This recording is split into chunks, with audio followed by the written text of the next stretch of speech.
Welcome back to Sahara TV. My name is Rudolph Okonkwo. Every generation must, out of relative obscurity, discover its mission, fulfill it, or betray it. That was Fanon. A new generation of Nigerians are rising up to take control of the destiny of the country. To that end, they have constituted themselves into a new political movement called Kick Out Siddon Look 2015. Three of the steering committee members are joining us today to discuss their mission and how they hope to accomplish them. They are Pius Adesanmi, Tunde Fabwenle, and Tunji Ariyomo. Pius is a professor of English language and literature at Carleton University in Canada. Tunde is a columnist with the Punch newspaper, and Tunji is a UK-based engineer. He writes for Premium Times. Pius, welcome to Sahara TV. Well, thanks, Rudolph. It's a pleasure. Tunji, welcome to Sahara TV. Yeah, great to meet you guys, Rudolph. It's a pleasure being here. And Tunde, welcome to Sahara TV. Tunde, can you hear me? Okay, I understand that we lost Tunde for the moment. So we want to start, he will join us when we get connection with him. He's in Nigeria. Now, Pius, let me start with you. How did this all come about? The organization that you formed, Kick Out Siddon Look. I guess it's a question of a certain hunger, a certain enthusiasm, meeting up with its appropriate historical moment, because there wasn't really, it's a spontaneous meeting of minds, If I recall correctly, I had put up a Facebook status update, which I said was coming out of despair, about the situation in Nigeria. And I expressed something about respect for the people, the usual, and I put out a name there about my wish list. And then so Uncle Tunde Fagbenle took it up in his column. And then I wrote two other columns about the need for the people to stand up and constitute themselves into a sort of movement, a sort of mass movement to demand certain things, to foist certain ethical issues onto the political terrain as we move towards 2015. And it sort of just took off from there. And by the time the steering committee, Tunji came on board and we had the steering committee, and it just, it's one of those things, it's a question of people identifying a certain moment in history when something has to be done. And it's just taken off from there. I don't know if Tunji has something to add to that. Yeah, Tunji, yeah. How did you get involved, and what was the drive? Were you waiting for something like this to happen, and then you saw that it's happening and you joined? Thank you. First and foremost, I have noticed that majority of Nigerians, young, old, are looking forward to that day and that date in history when we wake up in the morning and say, God bless Nigeria. So, as a writer and someone who is interested in getting his beat done, I follow Uncle Fagbenle, I follow Prof, and we've discussed extensively in the past, especially with Prof, with regard to how we would love to have our country look like. But one thing I noticed is that most of us seem to be just comfortable with suggesting and then going back to our work. You have to take care of family and so on. But like someone said, he said politics is too important, to people's lives to be left in the hands of professional politicians only. So the fact that Uncle TF, that's Tunde Fagbenle, was coming up with the idea, and Prof was firing, and a lot of people were also firing. And I felt that this is the right time in our history because we have 2 years head start. If you take note of the history of our country, there have been 2 forces at play, forces of evil, forces of good. Consistently, forces of evil has triumphed.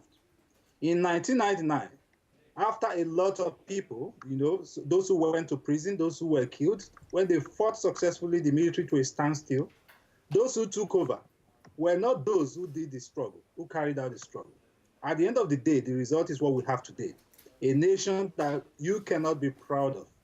A nation that is not competent enough to fix roads, where fixing electricity remains rocket science, where the basic things of life remain quite impossible to be accomplished, when you and I know that these things are doable. So we noticed that with the kind of momentum that Uncle Chie, was galvanizing, and with people like Prop on board, we felt that this would be the right time to come on board as a team, because one person cannot make a town. We need the entirety of the Nigerian youth, elders, and every single person that is not happy with the current situation, who wants the best for Nigeria, who believe that the black man has a right to the good things of life to come on board. So I naturally, feel like I'm at home with that kind of a movement. Okay, very good. Now, Pius, let me ask you, how has the reaction been since you announced this? What has been the reaction of people, Nigerians at home and abroad? Oh my God, it's just been so uplifting. It's sometimes I believe Tunji made a statement on our Facebook, in our discussion forum, about how emotional he gets when Nigerians respond to issues. In fact, we've even gotten into trouble. We've gotten into trouble in terms of people saying, "How can you spring this on us? How can you?" How did this happen? You didn't tell us. We have, so people are rearing to join. The first week, none of us has been sleeping, I'll tell you. None of us has been sleeping, because this has turned into something way beyond our wildest dreams, our wildest imagination, and so it's turning into the sort of mass movement. There's still work to be done, but the reaction, the reception has been very, very encouraging. It just gives you a window into that Nigerian spirit, and that with the appropriate platform, with the appropriate framework, Nigerians are indeed capable, of coming together to demand to be respected, to demand to have a say in how their lives, are being, how their national destiny is being run and is being shaped. So it's been very encouraging. We're encouraged. There's been a groundswell of enthusiasm. I don't know if an electricity about the movement. So people are asking questions, and we're finding out that we have all signed up for something that's going to keep us awake even beyond 2015, because we have a vision beyond 2015. Yeah, I also noticed in the press statement there were a lot of statements about how to educate, empower, mobilize.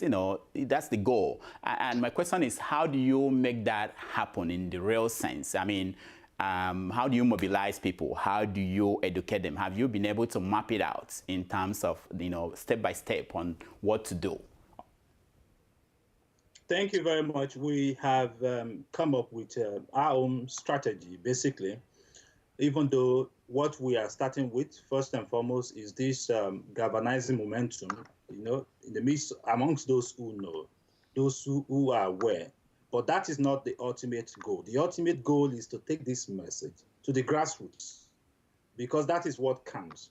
We have just about maybe 6 million Nigerians on Facebook, but we are dealing with a population of 167 million, out of which over 30-something million will be qualified to vote. That means that the real work is going to be at the grassroots. But before just going to the grassroots, what we are doing at the moment is how to manage this amount of solidarity that has come in, and the number of people that have signed on to become volunteers. Like I call myself a volunteer, for instance. We have a number of people who are coming forward from north, from south, from east, from different parts of that country, who wants to be volunteers. So what we're doing currently is fitting these people to match the programs we put down originally, as well as listening to them to be able to adjust. Because in my part of the country, there is an adage that you can't be smarter than a town. You can't be so wise and be smarter than a town.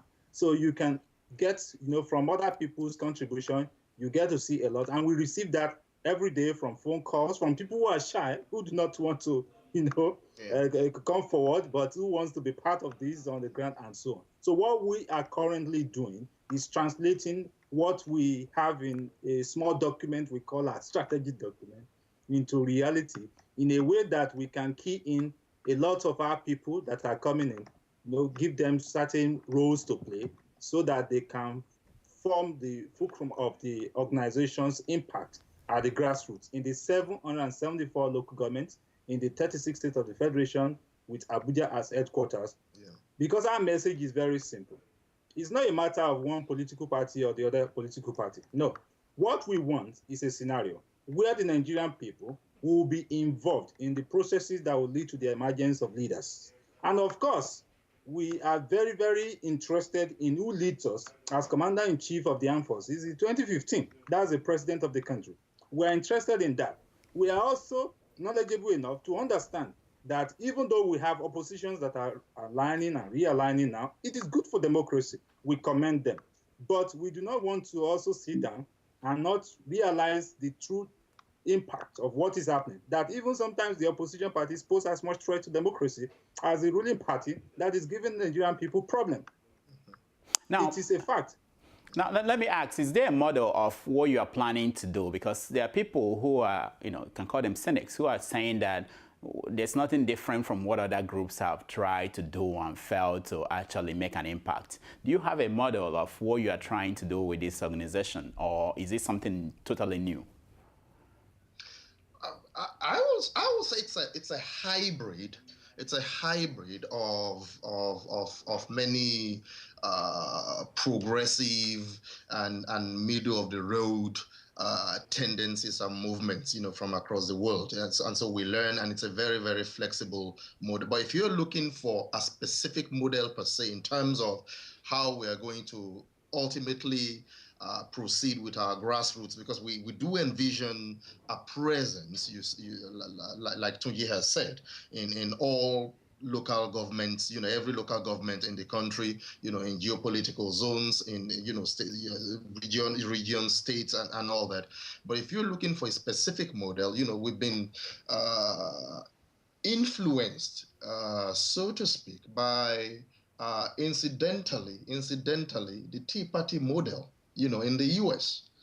You are very familiar with our history, although we don't like the ideology or where they went with it. But if you are thinking in terms of strategy, how did they start? How did they fan across the country? It's just a question of people even in the rural areas, in counties, getting together in people's living rooms, in people's barbecue yards, and talking, mobilizing, organizing. So this is what we're trying to do as we channel the efforts of volunteers.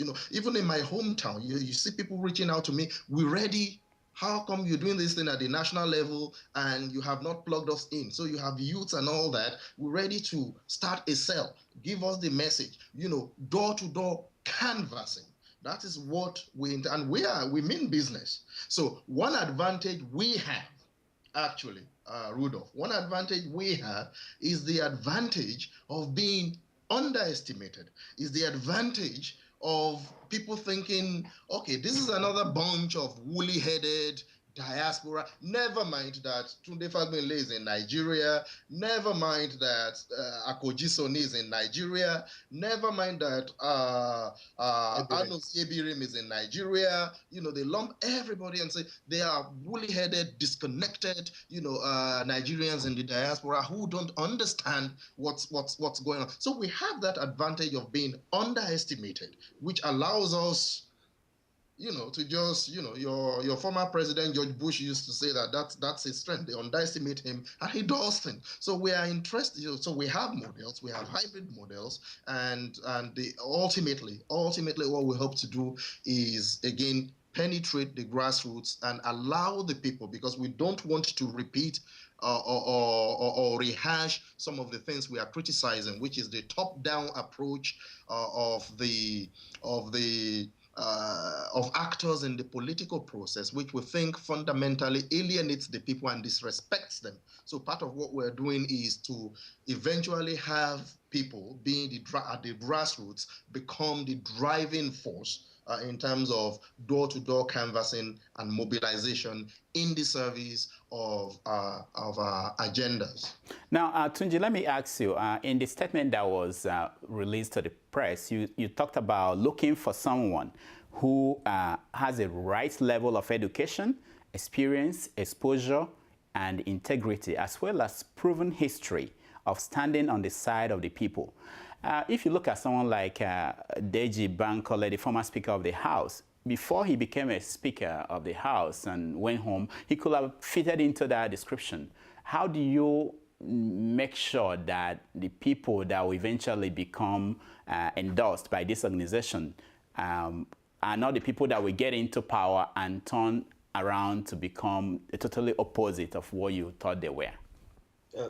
Thank you very much, Rudolph. Sometimes we often confuse people being educated with the same thing as having integrity and then having a history of experience and exposure behind them. It's not always so. Yes, we can have people who are educated, like they say, those who went to school. But that is not all. The 3 E's and I that we have mentioned there, education, experience, exposure, integrity, may not fit anybody who will change later, because we are talking about history of experience behind him, a history of exposure. So just qualifying with the right certificate and being able to speak maybe points English enough may not be able to qualify people, especially when you subject them to Nigerian scrutiny. You understand? Yeah, I got what you're saying. Subject them to scrutiny by Nigerians, what we cannot see, a lot of Nigerians will be able to see that. And again, we may think people change often. It is not true. Most of the people that are holding Nigerian hostage today that we think were educated, if you check them properly in the past, you must have seen that they were not really very different as what they really have showcased today. What has only happened was that in the past, they did not have the opportunity. But if you check out the little areas where they have operated, where they have exercised influence, what they did back then is not really different from what we are seeing them doing today. So by and large, we are trying as much as possible to ensure that Nigerians take a decision. You may have observed, for instance, that we have not been front-loading the need for people to begin canvassing for who and who fits this bill right now, because we are putting a state together to enable Nigerians to do the picking, so that we are not forcing upon the people who and who we think should be. But we want Nigerians to come forward eventually and be able to say, these and these people fit this profile. But I can tell you, Rudolph, that we will not, by taking advantage of the wisdom of the majority, we will not front load anybody who is only have a history behind them of standing by the people. You just don't come about that any day. It must have been someone who has been able to stand by the people. And this is what I discussed with my friends who have been, showing interest in signing on. That yes, it is easy for us to say the opposition people, it becomes a narrative, two-way narrative, opposition versus incumbent. That is a very good narrative, but it is very convenient. Because again, too, within the opposition, we want to examine what people are. Take, for instance, the things we have experienced in this country. Nigerians have shouted that they do not like the heavy salaries and emoluments, outrageous ones, that members of the National Assemblies are collecting. Yeah. As we speak, nobody amongst the opposition is standing up to say we will be counted on the side of the people and be against this. Mm-hmm. So as we speak, what we want is a situation whereby we can have people who are on the side of the masses, and the masses will be able to identify and know these people. So it's not just about education. Mm-hmm. All right.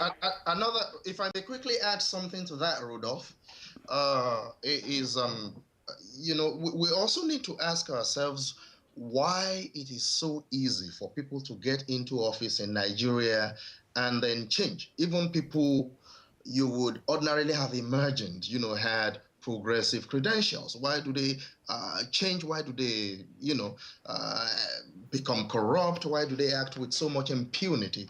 That's because the process through which they get to into office fundamentally is a process that is alienated from the people. It's not a legitimate process. It lacks. It's a form of dominance. It lacks what's called hegemony. Hegemony, which means it's empowered by. So when we begin to fight for the kind of vision that we have in Kick Out Siddon Look, where people would have a say, from the get-go. What we have now, even look at the APC, everything is top down. People are waiting for directives. It's a political party that has emerged, assuming that it has a base somewhere, because the leaders have come together and they have said, we want to merge. So it's just assumed that their respective bases, would just fall in line and wait. Okay, you wait. We are still trying to come up with a logo. Now we have a logo. You wait for this, wait for that, wait for that. Who has gone to the people? We are some 2 years away from elections. Nobody is talking to anybody. Now, Pius, let me ask you, because when I read this idea of the right level of education, experience, exposure, integrity, the first person that came to my mind as a possible person that probably fit these things was the late Gani Fawemi. And I remember when he ran for president that the National Association of Nigerian Students, they issued a press release saying that he should rather go and run for the Senate or House of Rep, because he didn't have what would be needed for him to be president. How will you convince people, the people who are already disempowered and people who have been in that process that hasn't worked, to believe that they have the power to actually decide and pick the right person for these positions? When Gani Fawemi ran, you have to understand. Well, there is no doubting the level of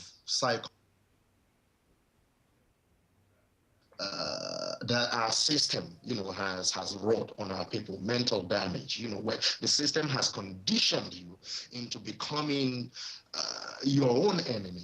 We've been talking about Stockholm Syndrome and all of that, so that where even the masses would see a Gani Fawemi, would see a Wole Soyinka, would see, anybody who could,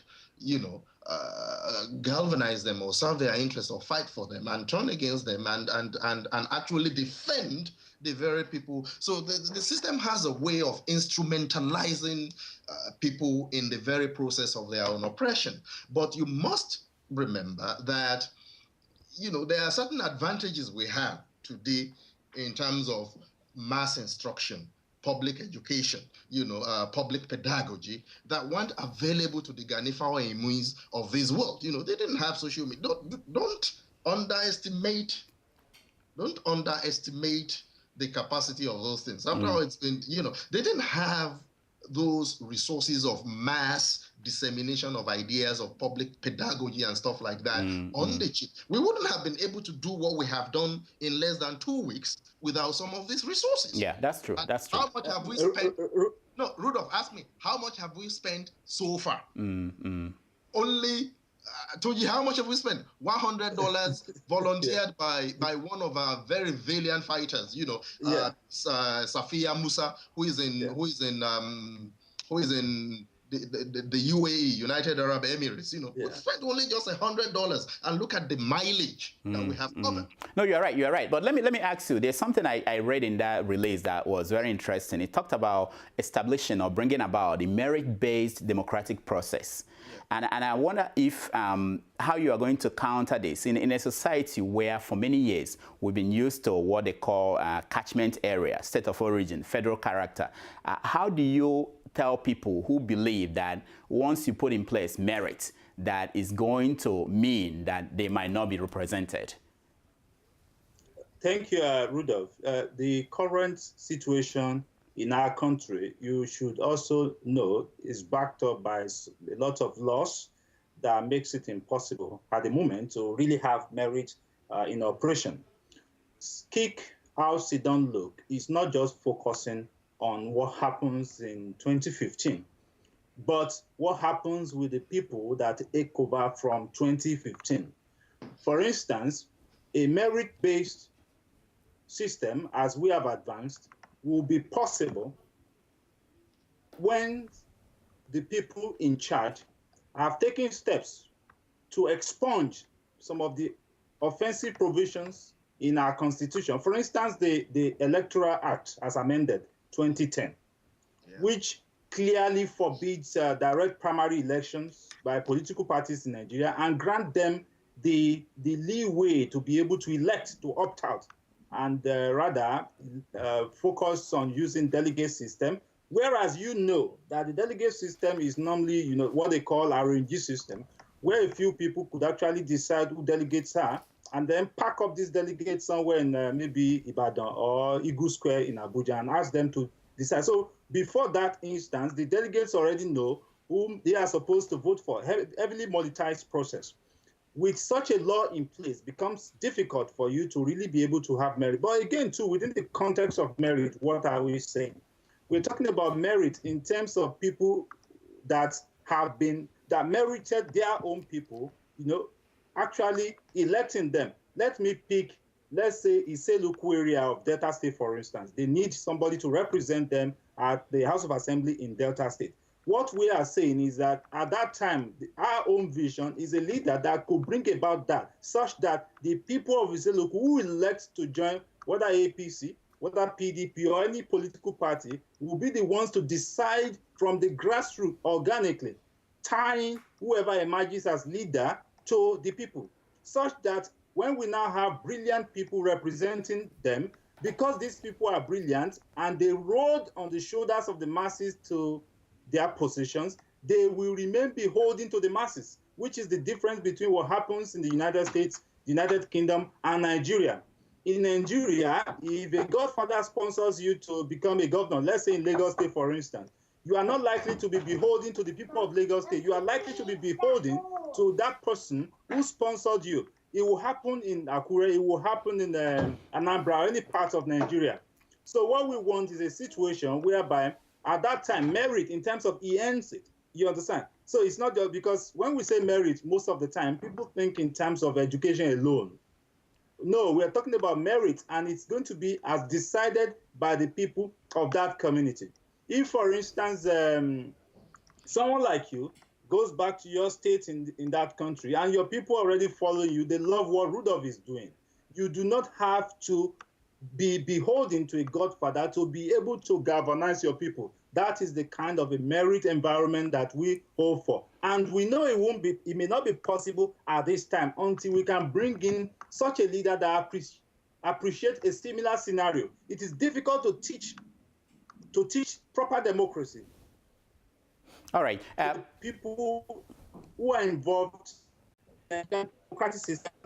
All right, Rudolph. Yeah, let me ask you, Pius, because we have like 4 minutes. I really enjoy this discussion, but we are very short of time. Let me ask you, you identify that there are structural flaws in the system, politically and otherwise, to actually, if you can identify these ideal candidates, to move this candidate from being a candidate to being a president or being a governor or being whatever position these candidates are going to sort. I'm asking you now, as somebody who is watching this political system, how are you going to be able to, you can have this mass movement going out there and pushing for these candidates that you've identified, but how are you going to be able to change this system in such a way that you can actually get the result you want? A good example is, I like the idea of the Tea Party movement you mentioned. You have just answered my question. Wait, the Tea Party movement you mentioned, and my question is, they had problems even in this country, trying to push. But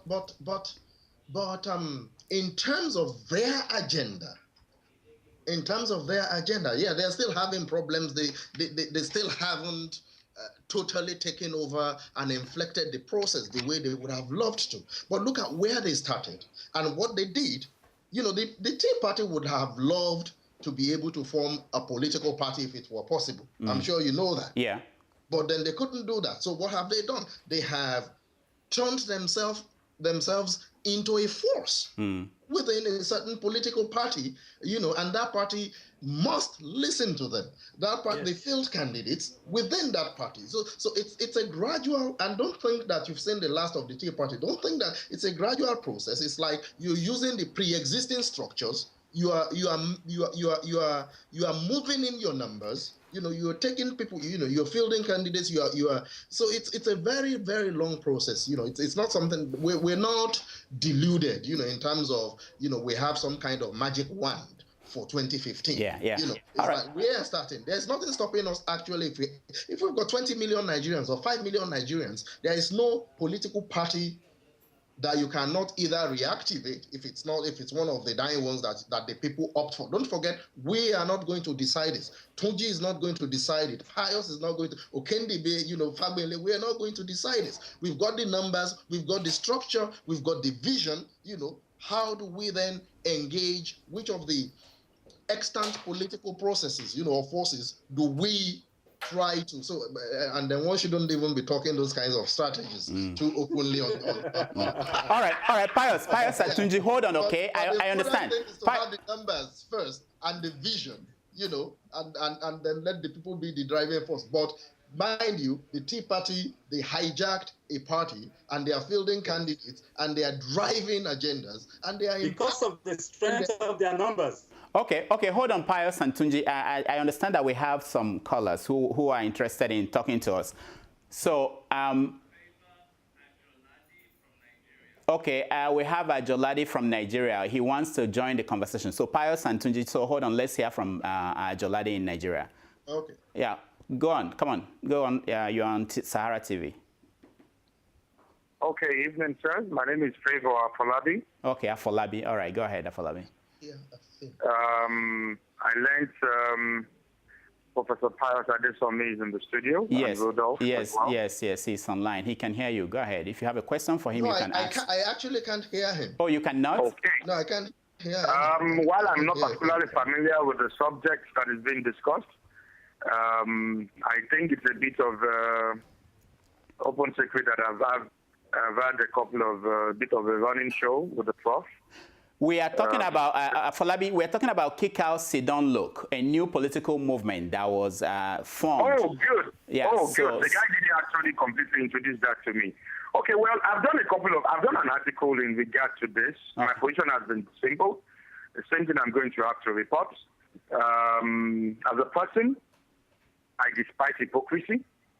And as a person, I also believe people should stand up exactly for what they believe without the need to disguise what they feel, while they should also not shut others up when they want to express themselves. My concern about Siddon Look or Kick Out Siddon Look, as the case may be, is simple.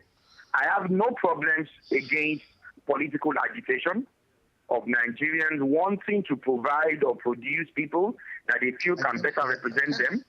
The concern I have is when the same people that are supposedly referees within our policy also turn out to be the footballers as well at the same time. Which means if people say they speak for the public and they are trying to enlighten them to take up political rights within the political space, they should also be the same guys who would be, permit me to use the phrase, recruit other politicians for these same people to vote for. That is the way I see it. Which is why I said, guys, think about it. If you want to become politicians, set up a political party or join one of the existing political parties. Nobody is going to fight you for that. It will not be the first time political activists will be coming out. I mean, okay. Hold on. Let me go to Pius. Let's see if he could answer your question. Pius, did you hear what he said? Okay. Basically, what he was saying is that as a commentator, that by taking this role, you are taking a different role. Instead of telling people this is what you think they should do, you are becoming involved without really going out there to say, I'm part of the political process now. I'm going to be pushing for this candidate and this. That's if he can hear me, I thank him for his. Who am I talking I think his name is Folabi. Okay, Mr. Folabi, if you can hear me, thank you very much for for your intervention, and for joining us here today. But I think that's precisely part of the mindset that we want to change. People think that participation, active participation in a country's political process, automatically makes you a politician. It doesn't mean that I have become a politician. It doesn't mean that I have become any less of a commentator or a public intellectual. I'm just getting involved on a much more practical track, which doesn't even stop any of the other things. So those things are not mutually exclusive. Another thing, part of the Nigerian thought process, for instance, is that people aren't even aware that political parties in real democratic cultures don't always need to compete in elections, right? Political parties can be formed to drive issues. Political parties can be formed to inflect ethos, to change the moral, the ethical direction of a country. So it's just me using multiple avenues to achieve the same purpose. So nothing is contradictory at all. I'm not becoming a politician in the conventional sense of the term, but I'm becoming more politically activist, and that's not the same thing. So I don't know if that's his question, and I don't know if I've answered that, but I don't think anything has changed, or that I need to come out and make a declaration that I'm no longer a thinker, and actually I wasn't actually telling people what to do when in being a columnist. Is that what you do, Rudolph? Okay, yeah, all right. Afolabi, were you able to hear Pius' answer? I was able to hear the last part of what he said, which was something about. I didn't get the initial part, but I believe he at the end of that he said something like, "Okay, yeah, he doesn't say the reason why he must have come to actually tell people, okay, yeah, I'm going to become political now," or something like that. Not the exact word. Okay, hold on there, Pius. And I need to state this again. Hold on, Afolabi, hold on. Pius, can you hear him? I can't hear him, but tell me what he's saying. Oh, you can't hear him still. All right, Afolabi, hold on. Let me hear you very well now, by the way. I know. There's a connection problem with connecting you to Pius. But okay. Tunji, can you hear me? Tunji? I hear you. I can hear what he said. Okay, all right. Tunji. What I would love to add simply is that, like I stated earlier, politics is too important to be left in the hands of politicians. Yeah. Our determination is to effect a change that will favor the people of our country. As bona fide Nigerians, we have it as a duty. Necessity is upon us. Whether you are a professor in a university, whether you're a columnist, whether you're a professional politician who has no other job other than politics, whatever you do, whether you're a broadcaster, a journalist, you must play your own part in the 2015 project. It is a call that should touch the lives of every one of us, and we ought to be interested in that, despite the fact that, and irrespective of our being columnists or of our contributing to opinions and so on. We must be interested.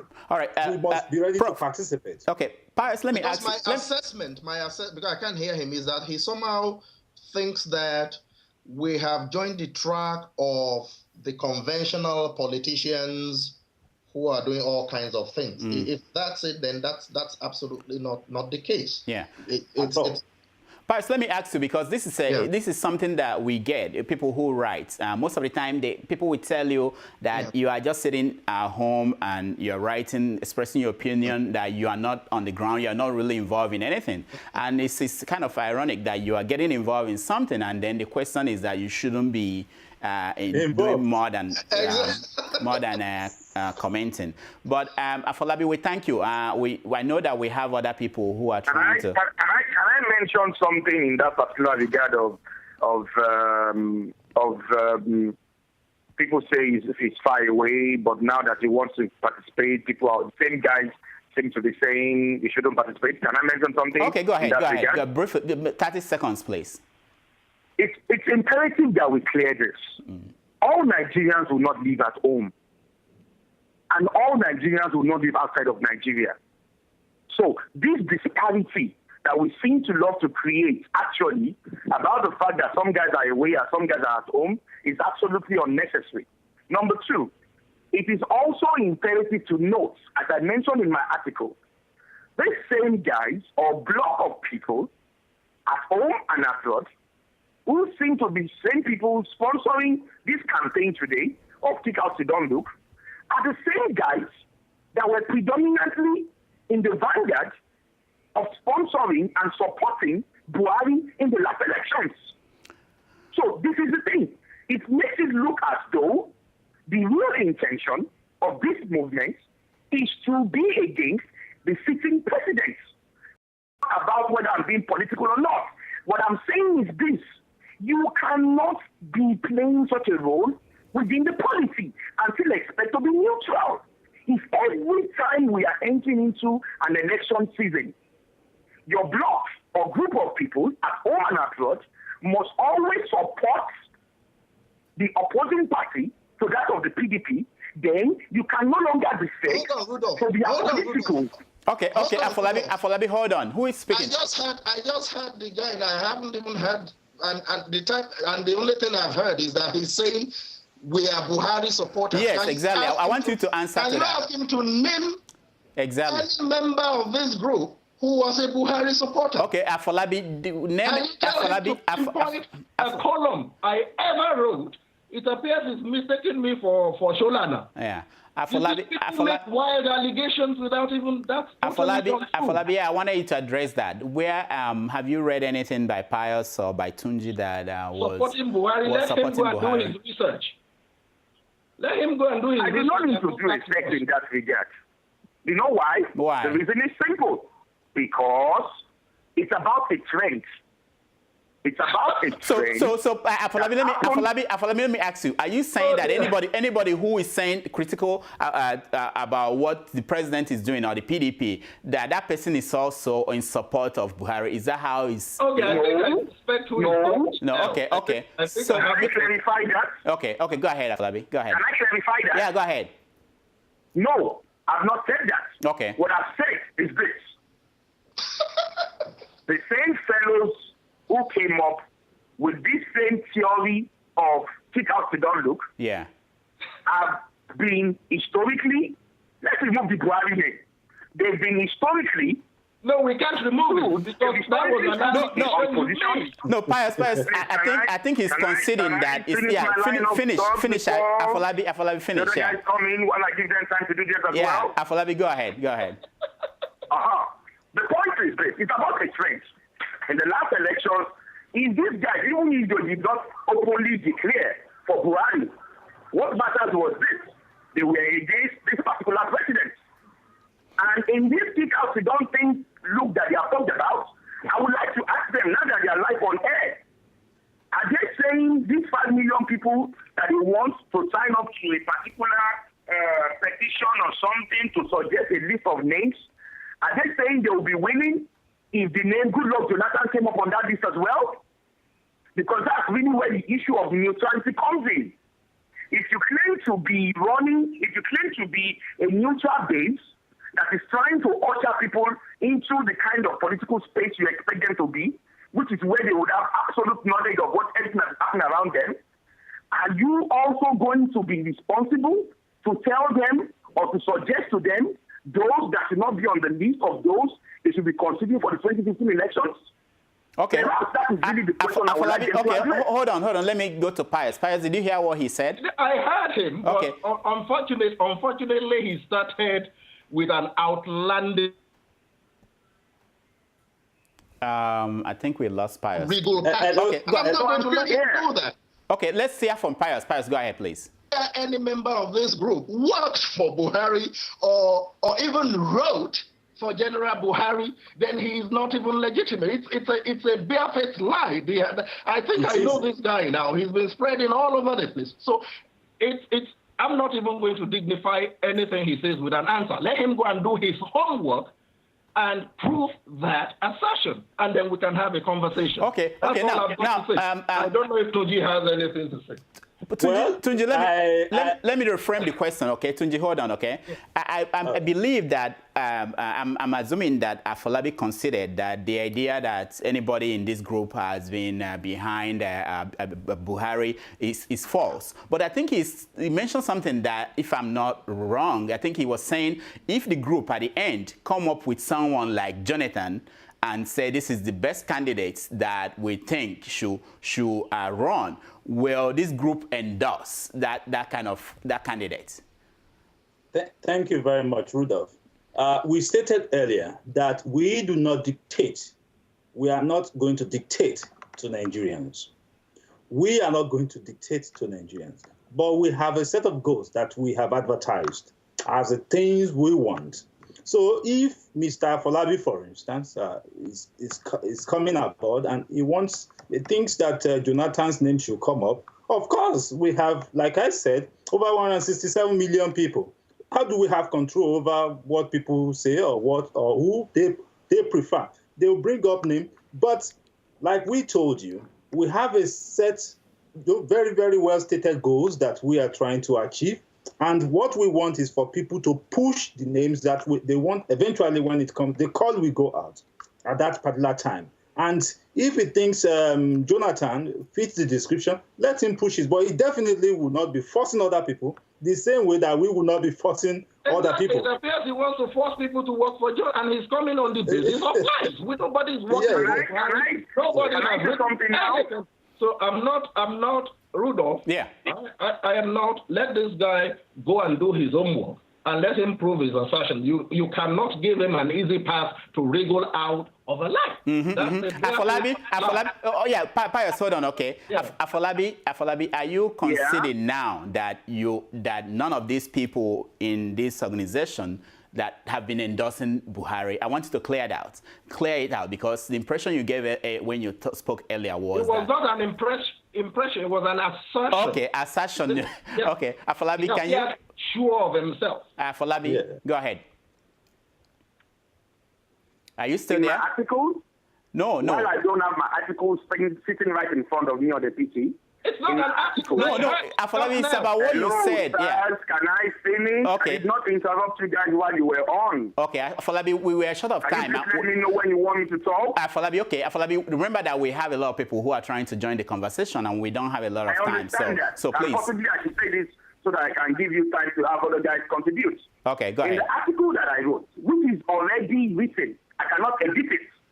If you go back after this conversation and look at the specific paragraph that I paid attention to this issue, I wrote that the same set of people who today seem to be in the vanguard of this new campaign of Kick Out Siddon Look were the same set of people that largely supported Buhari and Ribadu in the last elections.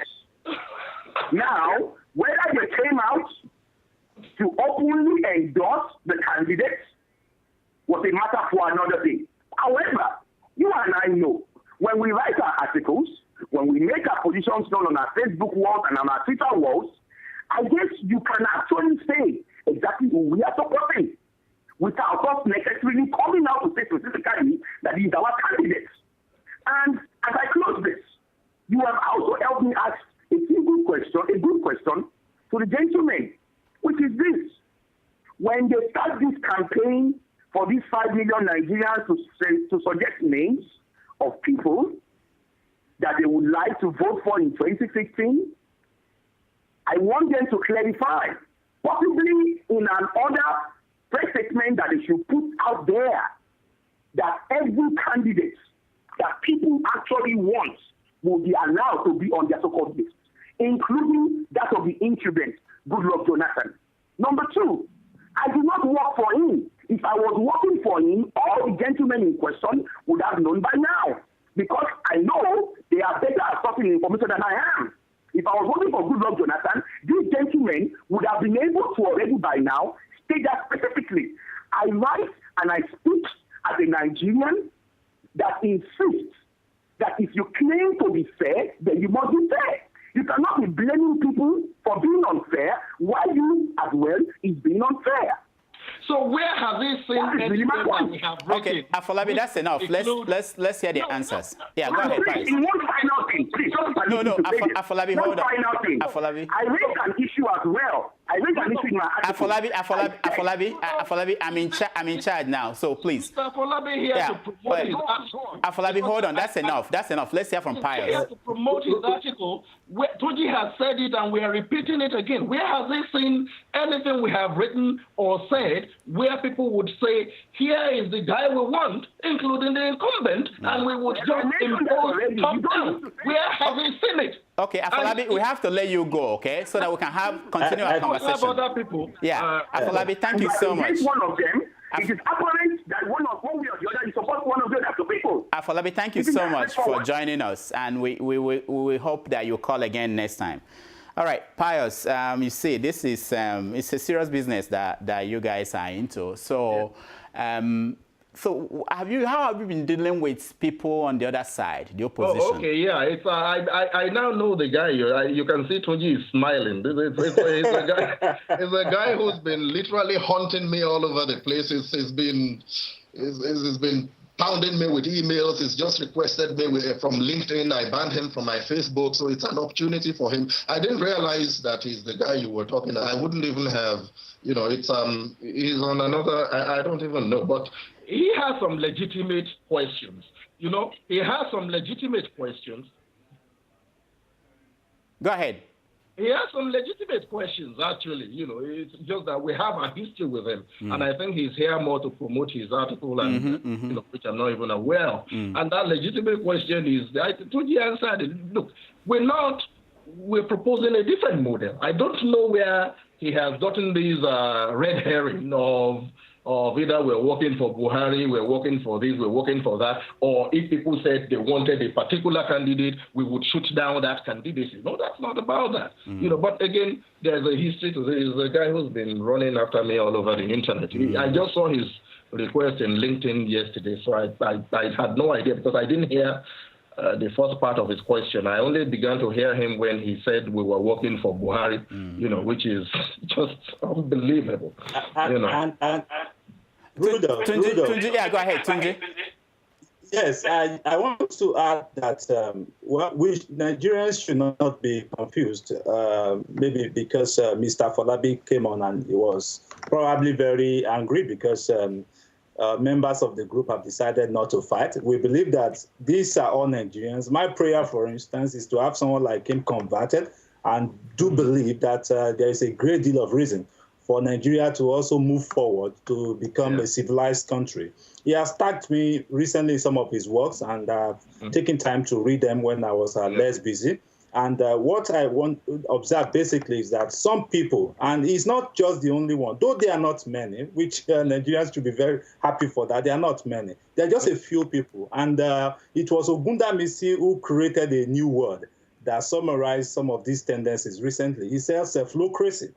You know, and he defines self-locracy as a situation whereby once you are benefiting from government, then that government has, you know, performed brilliantly. There is no longer need for Lagos-Ibadan road to be fixed. There is no need for Abakaliki highway to be fixed once you have been given a contract from government. And these are some of the tendencies we do not want to see. Once a situation whereby governance can be seen, first and foremost, in line with the constitutional stipulates in Chapter 2 of the Federal Republic of Nigeria's Constitution, that the duty of government is primarily to the masses of Nigeria, such that you do not look, when people now tell you that this government is not doing well, you don't look at it because that you got a contract yesterday. No, that's personal to you.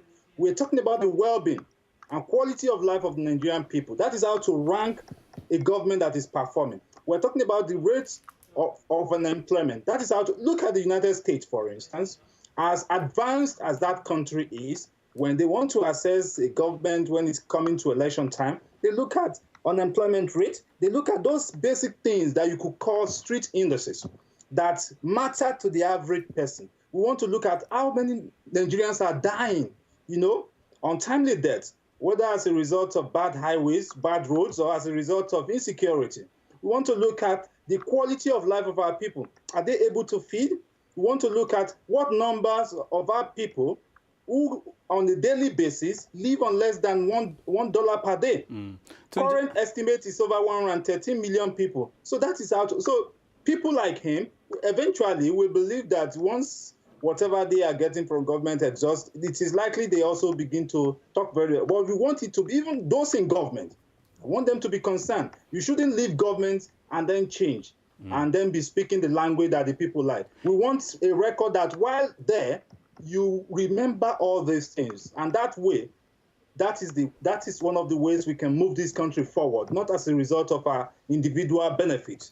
All right, Tunji, thank you so much. Pius, we have like 30 seconds left. Let me just ask you one last question, because I read some of the comments that people make on some of these press releases and things like this. And you have to also acknowledge that there are people, like the transformation that everybody observed in the life and the approach of someone like Reuben Abati had something to do with the sense that most Nigerians have when they hear a new idea from a new source, and they kind of have this feeling that here we go again, you know. What is the goal of these people, and are they really being honest? So my question, the final question to you is really, how do you continue to sustain this discussion? I think it's an important discussion, even from the people who do not believe that something is going to change. How do you sustain it beyond this initial stage? Well, again, that's the. I lost you a little bit after you mentioned Abati. Okay. So you said. No, I was saying that someone like Reuben and how the transformation that he probably went through is some of the things that are fueling this kind of feeling when people hear from someone like you talking about a new initiative. They feel that this is just another movement. Yeah, it's true. There's actually a satire out there, you know, on Facebook, you know, about Reuben and you know, other guys having come before us to tell them these kinds of stories before, and then once they got the chance to join the gravy train, this is what happened. But I'm sure you deal with that too all the time, you know, Rudolph, as a columnist, as a public intellectual, and all that you know, the cynicism out there. It's and people are right to feel that way. People are right to feel that way. But I think fundamentally, what we need to continue to do is to sustain our multi-pronged efforts to earn people's confidence. And you need to understand they have the right to feel that way. They have the right to be skeptical. They have the right to ask questions. You know, even, you know, I would be the first to concede to the idea that Mr. Afolabi, you know, he's got all the right in this world to go about believing that Nigeria is a land of milk and honey. He says it is under President Jonathan, you know, but by and large, it behoves on us to convince the people, you know, through our passion, through our work, through our faith, through our actions, that there's still good people out there. You know, there's still good people out there. There's still integrity out there. You know, it's just that it's been so rolled back from our lives that people haven't. We've produced 2 generations of Nigerians, you know, who haven't even had any credible role models in terms of integrity, in terms of personal capital, in terms of. So I perfectly understand, but it's a struggle. Like I said, you know, we have a vision, and we're here to stay. We're here to stay, and we will continue to work towards earning the confidence, you know, of those who give us a look in. You know, not everybody is going to sign on. You know, not everybody is going to sign on, but we will continue to try to sustain the confidence, you know, and work towards earning the confidence of those who give us a look in, and be sustained by the idea that we have all come together because we are patriots who love our country, you know. All right, we have to stop it here. Thank you so much, Pius, for joining us and explaining this, the mission of your organization. And Tunji, thank you so much for joining us. Thank you. As we move along, we're going to continue to have the discussion and know how things are going with your organization. When we come back, we are going to take your Skype calls and we are going to continue to talk about some of these issues and the election in Kenya, and also the big one, the oil block, the controversy over the oil blocks in Nigeria, who owns them, and what you want to know about that. So stay tuned and we'll be right back.